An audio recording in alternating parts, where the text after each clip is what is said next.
శంకర శంకర సాక్షాత్ శంకరాచార్యుల వారి జయంతి ఉత్సవాలని ఎంత వైభవపేతంగా నిర్వహిస్తున్నటువంటి నిర్వాహకులకి ముందుగా నా యొక్క మనస్ఫూర్తిగా అభినందనలు తెలియజేస్తున్నాను. శంకరాచార్యుల వారికి, జగద్గురువులు శంకరాచార్యుల వారికి సాష్టాంగ ప్రణామాలు. అలాగే ఈ కార్యక్రమానికి తమ యొక్క దివ్య ఆశీస్సుల్ని అందిస్తున్నటువంటి శృంగేరి జగద్గురువుల వారికి కూడా నా యొక్క సాష్టాంగ ప్రణామాలు. దుష్టాచార వినాశాయ ప్రాతుర్భూతో మహీతలే సయేవ శంకరాచార్య సాక్షాత్ కైవల్యనాయక. అంటే దుష్టాచారాలను నశింపచేయడానికి భూలోకంలో అవతరించారు ఎవరు? శంకరాచార్యుల వారు. సాక్షాత్తుగా పరమశివుడే, ఆయన పరమశివుడే శంకరాచార్యులుగా అవతరించారు అని. అయితే ఇలాంటి శ్లోకమే ఒకటి మనకి భగవద్గీతలో ఉంటుంది. పరిత్రాణాయ సాధూనాం వినాశాయ చ దుష్కృతం అని. అంటే అక్కడికి ఇక్కడికి ఈ రెండు శ్లోకాల్లో ఉన్నటువంటి చిన్న వ్యత్యాసం మనం గమనిస్తే, భగవద్గీతలో శ్రీకృష్ణుడేమో దుష్కరులను అంటే వినాశన మనుస్తాను అంటున్నాడు. ఎవరిని? దుర్మార్గులని. కానీ ఇక్కడ శంకరాచార్యుల వారు అవతరించింది దుష్టులను సంహరించడానికి కాదు, దుష్ట ఆచారాలను నశింపచేయడానికి. ఎందుకని ఈ చిన్న వ్యత్యాసం ఉంది అని అంటే, మరి పూర్వయుగాల్లో త్రేతాయుగంలో, ద్వాపర యుగంలో, సత్యయుగంలో చూస్తే రాక్షసులందరూ సెపరేట్గా ఉన్నారు, దుష్టులందరూ సెపరేట్గా ఉన్నారు. కాబట్టి ఆ దుష్టులని సంహారం చేయటం అనేది తప్పనిసరి, అలా చేయొచ్చు, సాధ్యమవుతుంది. కానీ ఇప్పుడు కలియుగానికి వచ్చేటప్పటికి మరి ఈ రాక్షస జాతి అనేది సెపరేట్గా లేదు, మనకలాగానే మనందరిలో కలిసి మనతో పాటే సంచరిస్తూ ఉన్నారు. కాబట్టి వీళ్ళని సెపరేట్ చేసి ఈ దుష్టుల వరకు సంహరించడం అనేది సాధ్యం కాదు. కాబట్టి ఆ దుష్టుల ద్వారా సమాజంలో వ్యాప్తి అవుతున్నటువంటి ఆచారాలని సంహరించాలి, వాళ్ళ మనస్తత్వాల్లో ఉన్నటువంటి దుర్గుణాలని సంహరించాలి. ఈ లక్ష్యంతో శంకరాచార్యుల వారు కలియుగంలో అవతరించారు. మరి అయితే ఈ సందర్భంగా అప్పుడప్పుడు మా పాస్టర్లు కూడా కొన్ని కామెంట్స్ చేస్తూ ఉంటారు. వాటి గురించి కూడా కొంచెం ప్రస్తావన చేస్తూ ఉంటాను. ఒకసారి ఒక పాస్టర్ అన్నాడు, హిందూ దేవుళ్ళు అయితే ప్రతి యుగంలో చాలాసార్లు వచ్చారు, మా దేవుడు అయితే ఒకేసారి వచ్చాడు. అంటే ఒకసారి వస్తేనే పని అయిపోవాలి, మళ్ళీ మళ్ళీ వస్తున్నారు అంటే ఒకసారి వచ్చినప్పుడు పని అవ్వలేదు అని అర్థం అని అన్నాడు. కానీ ఇక్కడ వాస్తవం ఏంటి అని అంటే, ఇప్పుడు మనం వ్యవసాయం చేస్తూ ఉంటాం కదా. వ్యవసాయం చేసినప్పుడు పంట సాగు చేస్తున్నప్పుడు ఆ పంట బలోపేతం కోసం మనం ఎరువులు వేస్తాం, క్రిమి సంహారక మందులు వాడతాం కదా. మరి ఈ సంవత్సరం ఆ పంట అభివృద్ధి చెందడానికి, బాగా పండడానికి మనం కష్టించి పని చేసుకున్నాం. మరి నెక్స్ట్ వచ్చే సంవత్సరం కూడా పంట వేసాం, మరి అప్పుడు పని చేయాల్సిన అవసరం ఉండదా? గత సంవత్సరం మేము పని చేసాం కాబట్టి వచ్చే సంవత్సరం దానంతట అదే పంట పండుతుంది అంటే ఎంత మూర్ఖత్వమో. అలాగే ప్రతి యుగంలో కూడా మంచి చెడుకు మధ్య పోరాటం జరుగుతూ ఉంటుంది. అంటే ఒక యుగంలో ఒక జనరేషన్ గతించిపోయిన తర్వాత మళ్ళీ జనరేషన్ వచ్చిందంటే ఆ జనరేషన్లో కొంతమంది దుర్మార్గులు పుడతారు, కొంతమంది సమాజాన్ని చెరిపేవాళ్ళు పుడతారు.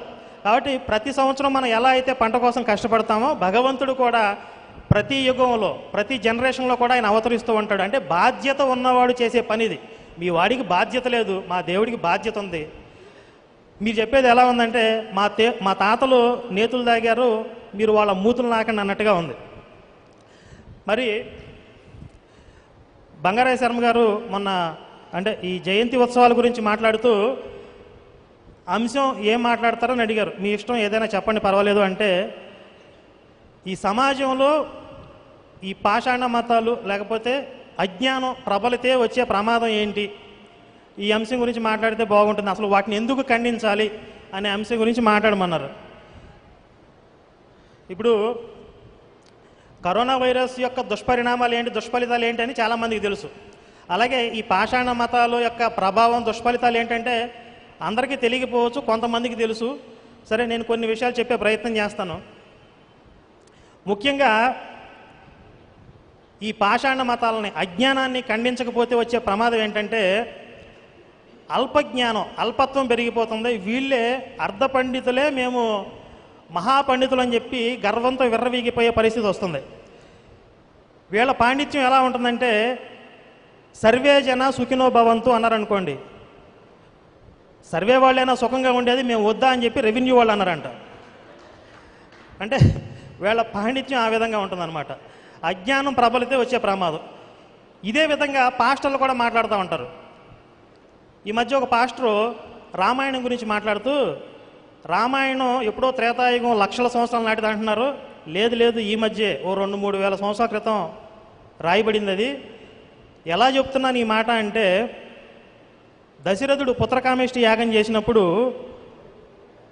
రాముడి యొక్క జననానికి ముందు ఆ యజ్ఞం నుండి ఒక భూతం ఆవిర్భవించింది.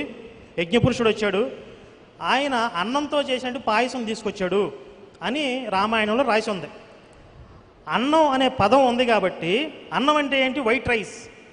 మరి వైట్ రైస్ అనేది ఓ 2-3 వేల సంవత్సరాల క్రితం ప్రారంభమైంది వాడకం. కాబట్టి రామాయణం కూడా ఈ మధ్య కాలంలోనే ప్రారంభమై ఉంటుంది, 2-3 వేల సంవత్సరాల క్రితమే రాయబడింది అని చెప్పారు. మరి కొంతమంది అనుకోవచ్చు, నిజమే కదా అన్నం అంటే వైట్ రైస్ అనుకోవచ్చు. కానీ భగవద్గీత చూస్తే అన్నాద్భవంతి భూతాని అని ఉంటుంది. అంటే అన్నం వల్ల ప్రాణులు ఉద్భవిస్తున్నాయి అని. వైట్ రైస్ వల్ల ప్రాణులు ఉద్భవిస్తున్నాయి. సరే, మనం వైట్ రైస్ తింటున్నాం, పశువులు, పక్షులు, జంతువులు ఇవన్నీ కూడా వైట్ రైస్ తింటున్నాయా? ప్రాణులు అంటే సర్వజీవులు కదా. అన్నం అంటే ఆహారం అనే కనీస అర్థం కూడా తెలియని వాళ్ళు పండితుల్లాగా ఫీల్ అయిపోయి మరి రామాయణం మీద, మన గ్రంథాల మీద వ్యాఖ్యానం చేస్తూ ఉంటారు. మరి ఇలాంటి కువిమర్శలని తిప్పికొట్టాలి అంటే శంకరాచార్యులు వారు చూపించిన మార్గం ఏదైతే ఉందో, ఈ వైదిక విరుద్ధమైనటువంటి మతాల ఖండన అనేది మనకి శిరోధార్యం. అలాగే అంటే చాలా రకాల దుష్ఫలితాలు ఉంటాయి. ఇది ఎంతవరకు వెళుతుంది అని అంటే, ఈ పాషాణ మతాలు వృద్ధి చెందుతూ పోతే దేశంలో అధార్మిక ప్రవృత్తి పెరిగిపోతుంది. అంటే ఆ పరిణామాలు రాజకీయంగా కూడా ధర్మ నిరతి లేని వాళ్ళని, మాయ మాటలతో ప్రలోభ పెట్టే వాళ్ళని రాజులుగా ఎన్నుకునే పరిస్థితి వస్తుంది. మరి వాళ్ళని రాజులుగా ఎన్నుకున్న తర్వాత వాళ్ళ హింసించే రాజు పులకేసి అని చెప్పేదో సినిమా ఉంటుంది. ఆ పరిపాలనలో పడి మన దేశమే అధోగతి పాలయ్యే అవకాశం ఉంటుంది. కానీ ఈ మధ్య కాలంలో పెరిగినటువంటి ధర్మ నిరతి, ధార్మిక ప్రభావం వల్ల దేశ ప్రజలు ఒక సమర్థుడైనటువంటి రాజుని మన దేశానికి ఎన్నుకోవడం జరిగింది. ఆ రాజు నరేంద్ర మోదీ గారు.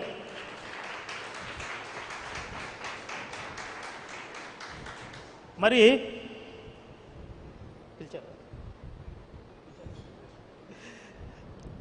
సమర్థుడైనటువంటి ధర్మ నిరత కలిగిన రాజు చేసే పని మనం చూస్తే కనుక శంకరాచార్యులు వారిని హిమాలయ పర్వతాల్లో ఉన్నత స్థానంలో కూర్చోబెట్టి దేశం యావత్తు కూడా వారి గురించి చర్చించే విధంగా విగ్రహావిష్కరణ చేయడం జరిగింది. అలాగే చిన్నజీరి స్వామి వారు ఇక్కడ సంకల్పించినటువంటి రామానుజుల వారి విగ్రహ ప్రతిష్టకు కూడా నరేంద్ర మోదీ గారు ఇక్కడ దాకా వచ్చి ఆవిష్కరణ చేయడం జరుగుతుంది. అంటే రామాయణంలో కూడా మనం చూస్తే రాముడు సాధువులని, సత్పురుషులని సంరక్షించేవాడు. వాళ్ళు లోక కళ్యాణం కోసం జపతపాదులు ఇలాంటి లోక కళ్యాణ కార్యక్రమాలు చేసేవాళ్ళు. కాబట్టి గురువులు దేశంలో ధర్మ వ్యాప్తి జరగటానికి, ధర్మం వైభవోపేతంగా వర్ధిల్లటానికి గురువులు వాళ్ళు చేయాల్సిన కార్యక్రమాలు వాళ్ళు చేస్తూ ఉంటారు. రాజు అనేవాడు ఈ సాధువులని, గురువులని సంరక్షిస్తూ వారి యొక్క కీర్తిని నలుదిశలా వ్యాప్తి చేసేవాడే ఉండాలి. మరి ఇలా కాకుండా ఇంకో రకంగా వెళ్తే కనుక ఈ మూఢనమ్మకాలు, అంటే అజ్ఞానాన్ని ఖండించకపోతే వచ్చే మూఢనమ్మకాలు, దాని దుష్ఫలితాలు మాట్లాడుకుంటున్నాం కదా. మనకి శంకరాచార్యుల వారు 72 అవైదిక మతాలను ఖండించారు. అందులో కాపాలికులు అంటే నరబలులు ఇచ్చేటటువంటి కాపాలిక మతాలు కూడా ఉన్నాయి అని చెప్పి పెద్దలు చెప్పారు. మరి అది ఎప్పుడో పూర్వం 2000 సంవత్సరాల క్రితం ఆటవిక యుగం లేకపోతే అంతగా మానవ జాతి అభివృద్ధి చెందని దశలో అలాంటి మతాలు ఉన్నాయేమో అని మనం అనుకోవచ్చు. కానీ ఈరోజు కూడా ఒక మతం ఉంది. ఆ మతం ఏం చెప్తుంది అని అంటే, స్త్రీ సంయోగం ఎరగని ఒక బ్రహ్మచారి పురుషుణ్ణి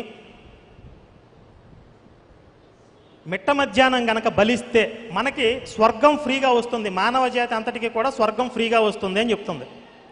ఆ మతం ఏంటో మీకు తెలుసా? ఆ మతం ఏంటో మీకు తెలుసా? చెప్పండి తెలిసిన వాళ్ళు. ముస్లిమ్స్లో నరబలి ఎక్కడం లేదు కదా, నరబలి ద్వారా స్వర్గం వస్తుందని ముస్లిమ్స్ ఎక్కడ చెప్తున్నారు?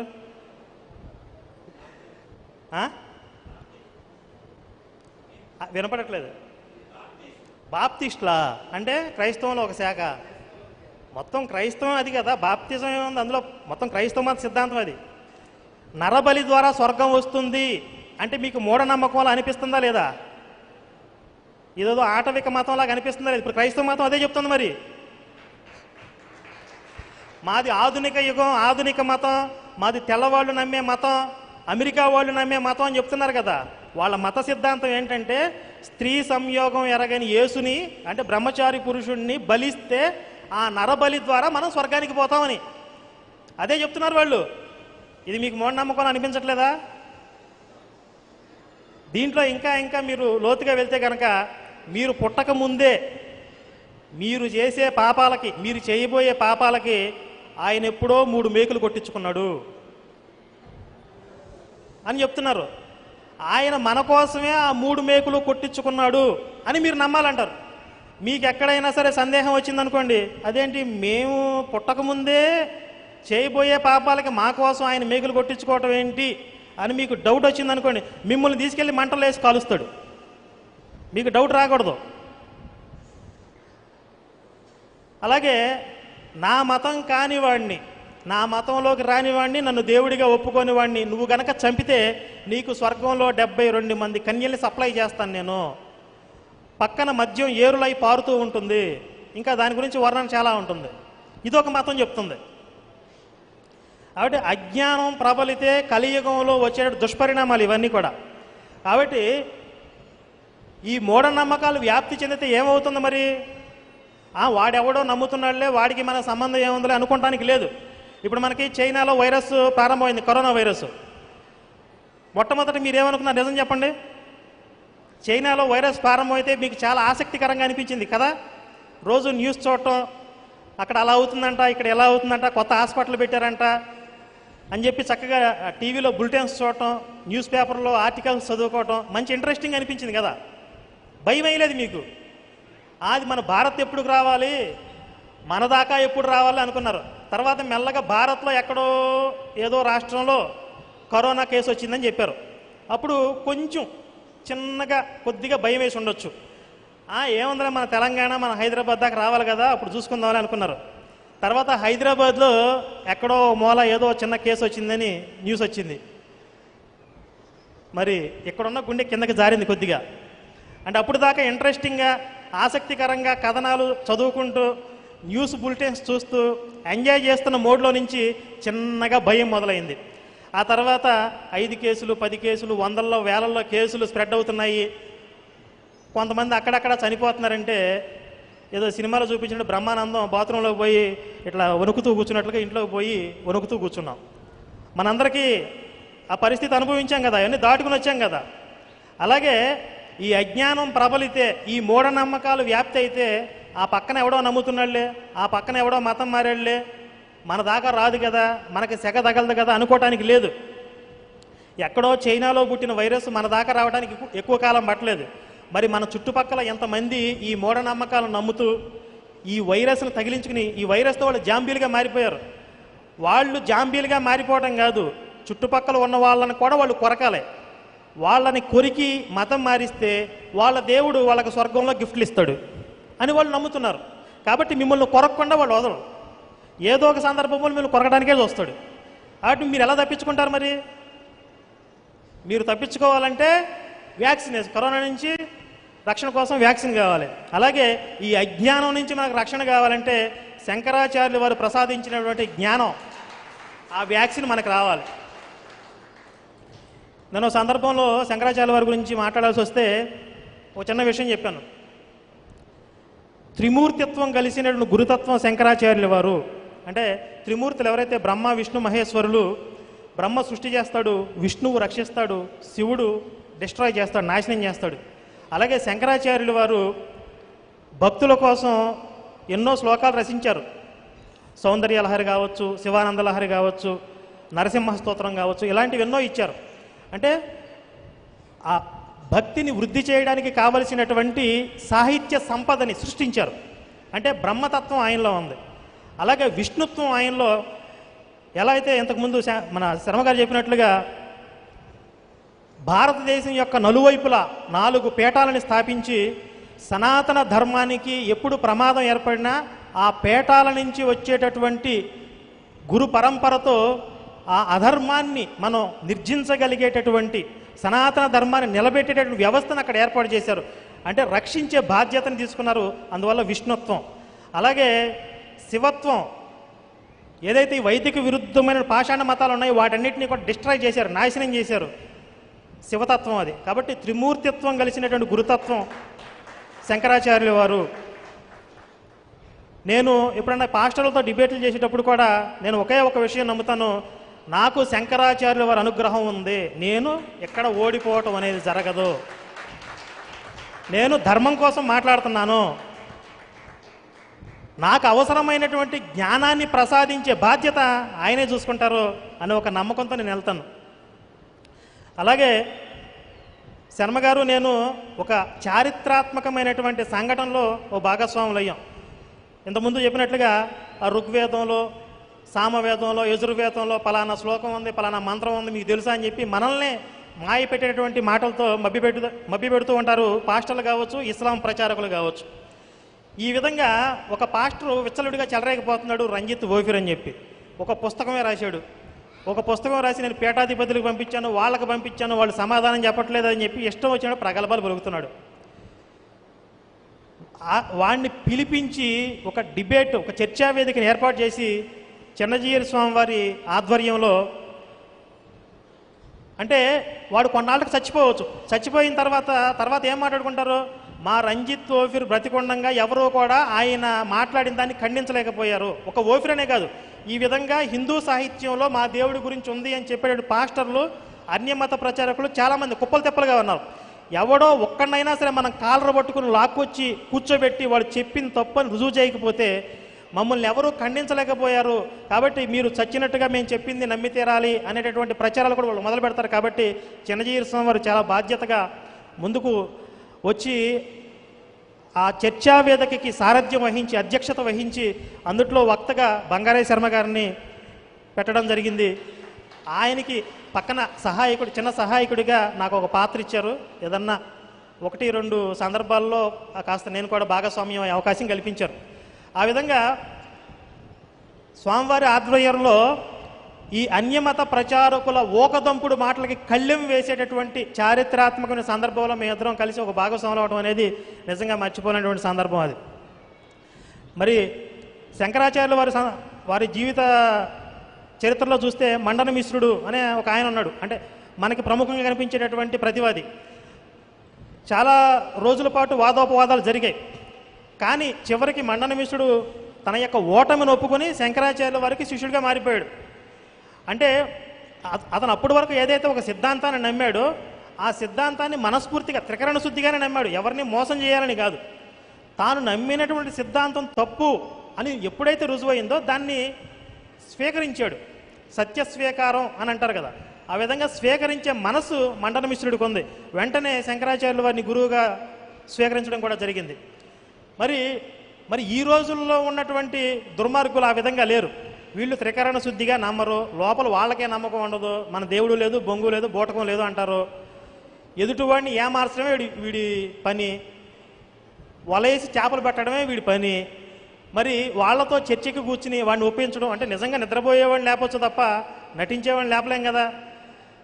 సరే, వాడు నమ్మింది సత్యం కాదు, అసత్యం రుజువైనా స్వీకరించే మనసు వాళ్ళకి లేదు.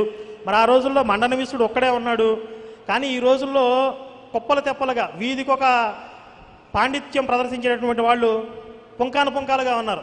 మరి వీళ్ళందరినీ ఎదుర్కోవటం ఎలాగా అంటే శంకరాచార్యుల వారు చూపించిన మార్గంలో మనం అందరం కూడా ఆయన యొక్క శిష్య పరమాణువులుగా మారి పరంపరగా ప్రవాహంగా మారి ఈ దుష్టాచారాలని వినాశనమునర్చిన బాధ్యతని మనం కూడా ఖచ్చితంగా స్వీకరించాలి.